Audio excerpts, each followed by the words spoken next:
action ल हाम्रो यो ग्यालेक्सीबाट यो चलिरहेको म्यानुफ्याक्चरिङमा एक्जाम दिने रविन महत हुनुहुन्थ्यो उहाँले पनि 40 मा 39 97.5% ल्याउनु भएको छ राम्रै पढ्नु भएको थियो ठिकै छ तपाईँहरूको दुःख मेहनतले हो अब स्कुलको तयारी गर्ने क्वेसनहरू थोरै साथीहरूलाई केही अलिकति सम्झेको क्वेसनहरू छ भने भन्नुहोस्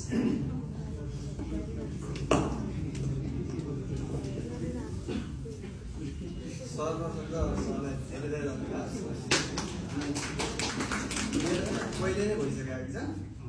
केही कारणले चाहिँ गाउँ जानु परेकोले अब क्वेसनहरू लगभग बिर्सिसकेँ मैले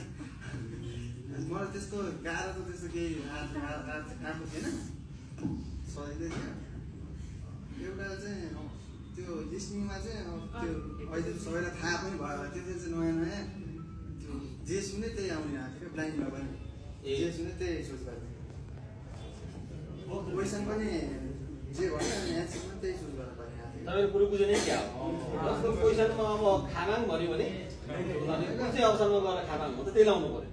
होइन त्यो एउटा शब्दमा त होइन सेन्टेन्स नै भन्यो सेन्टेन्स लामो सेन्टेन्स भन्ने एउटा शब्द कुरो चाहिँ त्यही नै हो होइन त्यस्तो भनेको ओनुर गिरिमिदा भनेछ भने जुन अप्सनमा गएर फेरि बनाउँदाखेरि ओनुर गिरिमिदा भन्छ त्यही छान्ने भन्छ थाहा थिएन त्यसमा चाहिँ धेरै कन्फ्युज भएको थियो अनि मैले त के गरेँ ब्लाइन्ड लिसनमा त्यस्तो आयो है के गर्ने त्यही छैन माथि बनाउँदा त्यही थियो तल अप्सनमा बनाउँदै जाँदाखेरि त्यो जे बज्यो त्यही चाहिँ